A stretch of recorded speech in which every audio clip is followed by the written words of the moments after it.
bienvenidos nuevamente al programa. Hoy toca hablar de, como siempre, de varias cosas. Hoy hablaremos de la Defensoría del Pueblo, hablaremos un poco acerca de el asunto de las aguas del Silala, hablaremos de los políticos y su relación con el poder y por qué no quieren dejarlo y qué representa para ellos dejarlo, aunque sea brevemente. Y estaremos sobre el final hablando un poquito de Miguel de Unamuno. Empezamos entonces el programa de esta semana.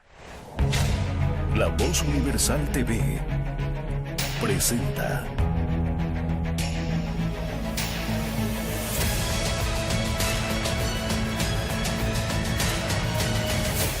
El Laberinto con Andrés Canseco.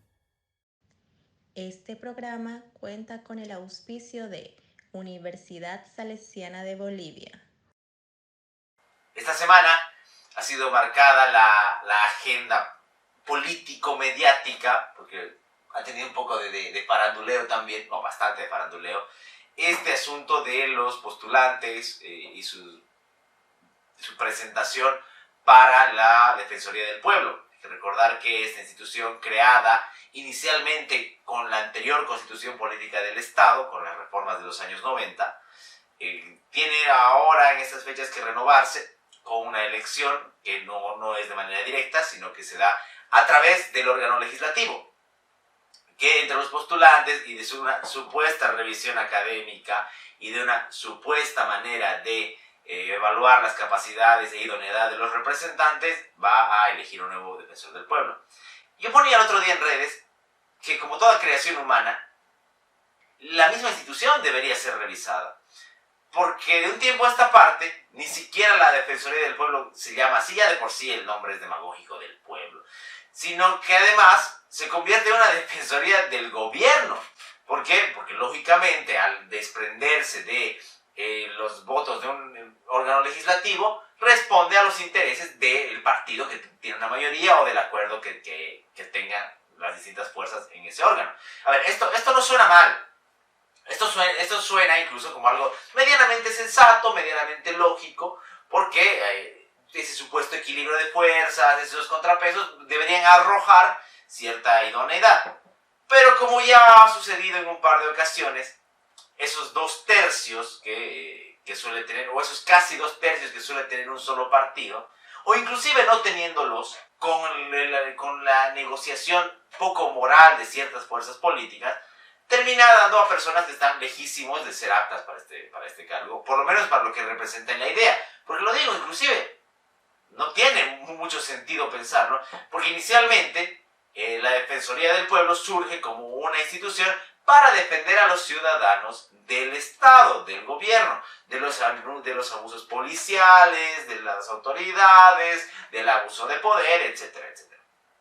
Inclusive yo recuerdo, hoy mi memoria se pone fina, cuando se daba la elección en los años 2000, teníamos un catedrático que nos hizo notar algo interesante, porque había todo este asunto de un policía, había un spot de un policía que iba y que buscaba apoyo en la Defensoría del Pueblo porque la gente lo trataba mal y lo discriminaba, etcétera, etcétera. Ok, pues malísimo discriminar, claramente, a quien sea.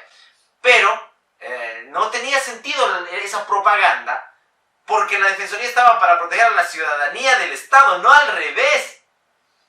Ya desde esa época había esta idea un poco bastante demagógica de lo que es la Defensoría del Pueblo. Y hoy ya está adquiriendo tintes farandulescos, encima que se torna muy hipócrita, porque todas las figuras que se presentan obviamente están en su derecho de hacerlo, salvo algunas que saben que legalmente no podrían hacerlo. Me refiero a Lidia Patti, inclusive muchas personas afines al gobierno y registradas, partidarias del partido del gobierno social, del gobierno del movimiento del socialismo, que presentan sus papeles. Y claro, cuentan seguramente con el ojo y con el visto bueno de alguien allá arriba, que les dirá que pueden hacerlo y que tienen alguna chance. Y por supuesto, esto nos arroja una verdadera ridiculez, porque aparte tenemos otro tipo de personas que utilizan esta elección para mostrarse y generar cierta polémica, cierto show mediático a su favor. O sea, pues seamos un poquito serios. Hay que ser serios a veces. Todos nos encanta el entretenimiento, nos encanta la farándula, pero no para estas cosas. Y seguramente hay personas muy loables también en esa lista de casi 200 individuos que quieren ser defensores del pueblo, que algunos seguramente tienen intenciones nobles y ojalá llegasen, pero sabemos que eso no va a ocurrir. Además, está este otro asunto, que es el asunto de que sean casi 200 personas. Yo escuchaba en la mañana en la radio uno de los encargados de la recepción de documentos de la Asamblea Legislativa que decía, estamos contentos de que haya 200 personas. No, no tienen que estar contentos de que haya 200 personas. Eso quiere decir que no se toma serio. Bolivia es un país con 11 millones de personas. No puede ser que 200 quieran tomar un mismo cargo, porque por cierto el sueldo es de 21.000 bolivianos. Pequeño detalle, ¿no? 10 veces el salario mínimo nacional. Entonces ya sabemos también por dónde va este asunto de la Defensoría del Pueblo. Experiencias nefastas como la de Manuel de Tesanos Pinto o como la de Nadia Cruz aún nos muestran lo bochornoso que puede llegar a ser estar en ese cargo, que tiene mucho ribete de bueno, mucho ribete de correcto por el tema de los derechos humanos. Y inclusive ahí podemos rasgarlo, también vale la pena, ¿por qué no recordar? Todo el mundo menciona a Ana María Romero de Campero como la persona que hubiese sido idónea en su momento para defender los derechos humanos. Y no sé si es tan así.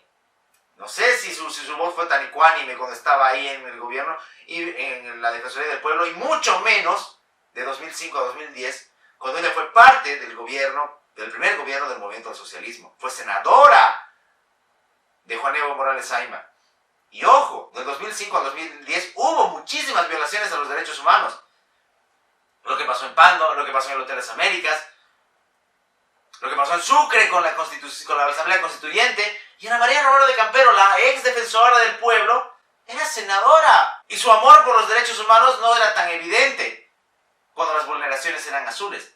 Así que ojo, que no sirva tampoco la Defensoría del Pueblo, ese nombre demagógico, para poder divinizar a sus figuras, ni las del pasado, ni mucho menos las del presente, que buscan seguramente una palestra para otras cosas y para tener cierto protagonismo, porque también está ese asunto.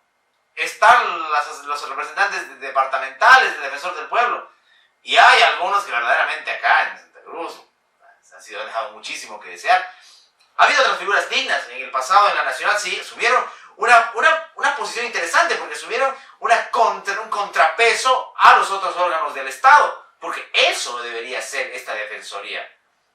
No una oficina más donde el ministro Lima diga quién entra y quién no, o donde se decida qué violación a los derechos humanos se acepta y cuál no, como tristemente hicieron últimamente David Tesanos Pinto y Nadia Cruz. Los escándalos en Bolivia son muy interesantes, ¿no? Porque siempre están bañados de ese aire patriótico, patriotero. Todo en Bolivia es inmenso, dicen por ahí, lo decía el doctor Mancilla en uno de sus textos.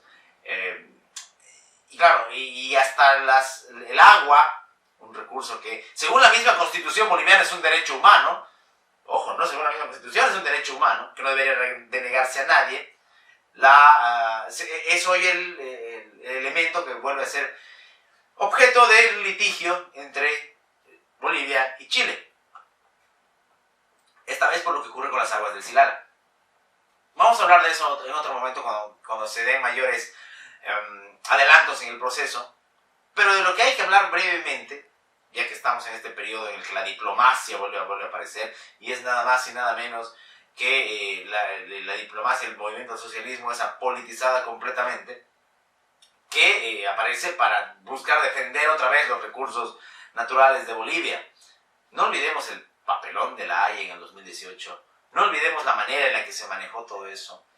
Y hoy es al revés, hoy, en esta ocasión fue Chile quien presentó la demanda, es cierto, pero los países en conflicto son los mismos, el manejo en Bolivia diplomático es el mismo o peor en calidad que el anterior. Entonces, ¿a qué voy con esto? A que no nos dejemos que nos metan el dedo y nos digan que la dignidad nacional se encuentra o está en juego en un asunto que tiene que ver en la Haya. Hay muchas cosas mucho más importantes y seguramente problemas mucho más graves que vamos a tener que enfrentar. Que no nos vendan este asunto de la defensa de los recursos naturales para lavarse la cara. Que no se laven las manos tampoco de tantos otros problemas con las aguas del Silala.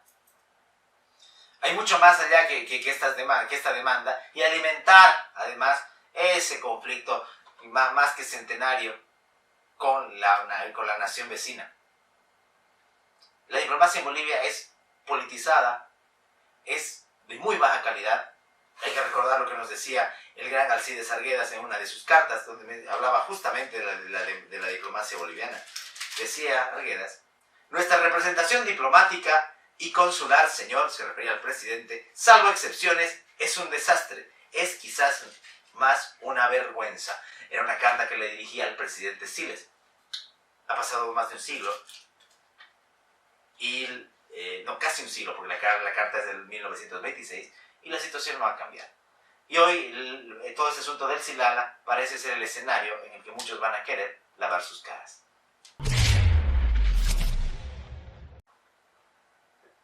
Leí hace un instante un fragmento de Alcides Arguedas, y en este mismo libro hay otro que dice: así digo, señor presidente, con profundo convencimiento, y es que es, porque conozco nuestra historia, que en nuestras democracias desatentas y desmemoriadas, cualquier hombre después de 5 años de alejado del poder no es nada, no significa nada, ni ese hombre en el poder no ha hecho otra cosa que holgar con pequeñas fruiciones, satisfacer pequeñas ambiciones de amor propio, rodearse de aparato, vivir entre ruido de aplausos o músicas de danza, satisfacer de apetitos y la codicia de los suyos, transigir con el delito, premiar con cargos públicos la villanía de los serviles o la adhesión de sus parientes, perseguir a sus adversarios como enemigos personales, mentir, engañar y simular. Le escribe en una carta Alcides Arguedas al presidente Siles el 27 de mayo de 1926. A casi un siglo de esa carta, todo sigue exactamente igual. Primero, porque el poder lo utilizan para eso, para transigir, para cometer delitos, para dar a los amigos, para castigar a los enemigos. Pero además, como dicen en las primeras líneas de ese texto que leí, lo utilizan para ser en su supuesta plenitud la figura política. Porque después de 5 años, el pueblo desmemoriado, como dice Arguedas, no lo va a reconocer. Y no se les hace muy peculiar lo que está pasando en Bolivia relacionado a esto. No se les hace muy peculiar que haya alguien que, si bien tiene mucho poder en este país, no está sentado en la silla presidencial y se siente incómodo, y que busca ser no solamente la sombra, sino la mano que maneja el poder. Alcides Arguedas tenía razón, y no solamente con él, sino también con los otros políticos que perdieron elecciones y que no se hallan a sí mismos sin poder. Otra cosa son los que perdieron siempre y nunca lo tuvieron, esa es otra historia. Pero alguien que probó el poder, alguien que probó esa sensación de que su voz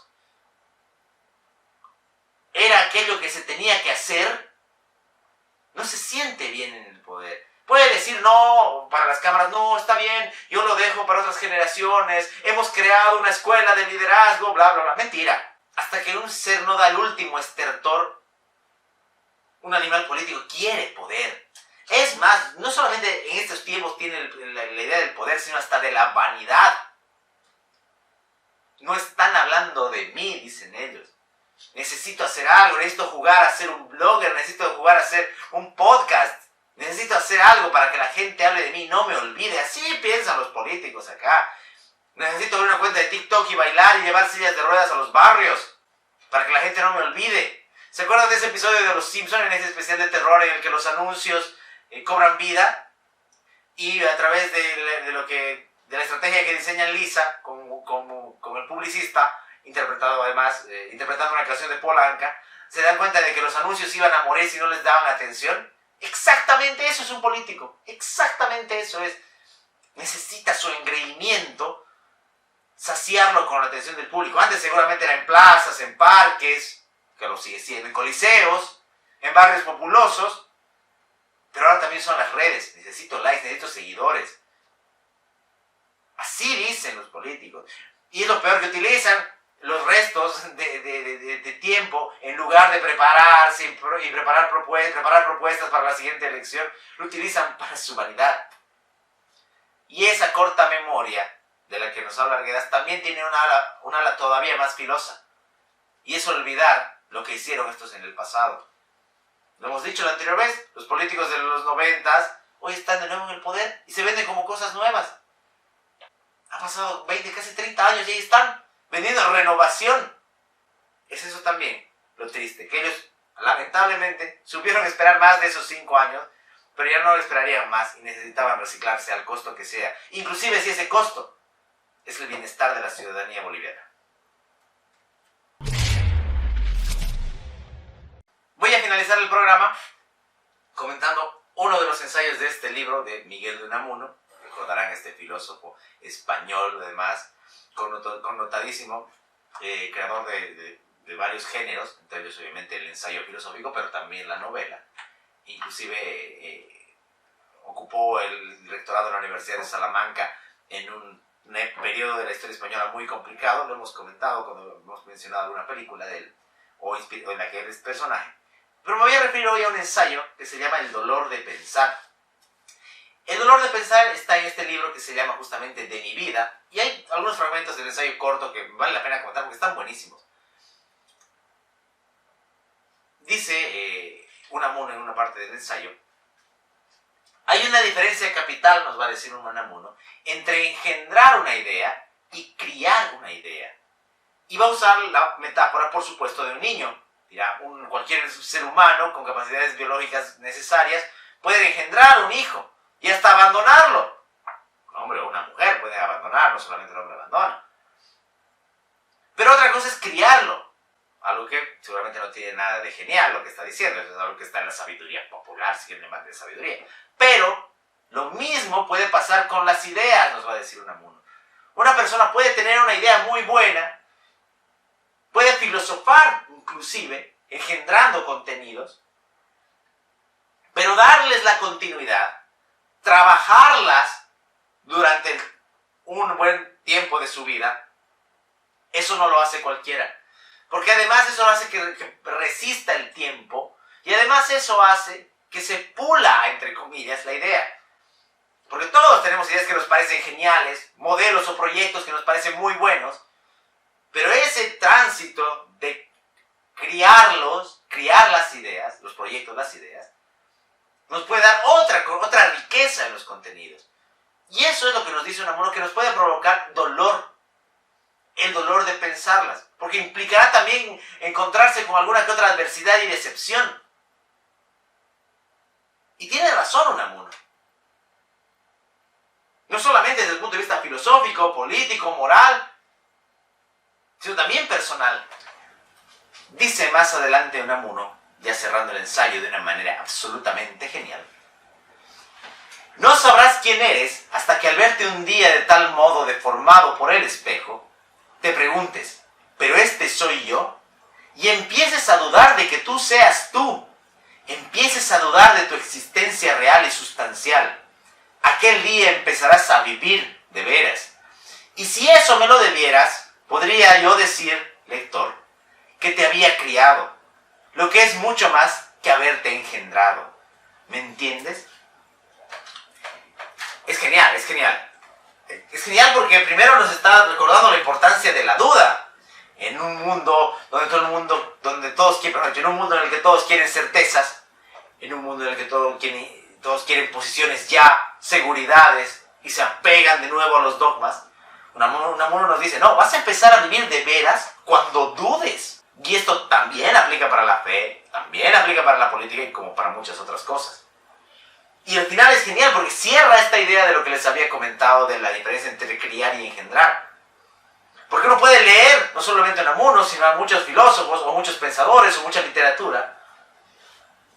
Y eso es la semilla, eso es el engendrar. Pero cuando todos esos autores, según Unamuno, nos dejan algo y nos planten esa duda, cuando nos miramos frente al espejo de otra manera, ese día nos habrán empezado a criar. Porque nos habrán empezado a generar nuevas ideas y a que nosotros nos hagamos cargo de lo que pensamos, dejando de ser simples repetidores de lo que otros eran o de lo que otros dicen. Fabuloso texto de Unamuno está en este libro que se llama De mi vida. Recomendadísimo.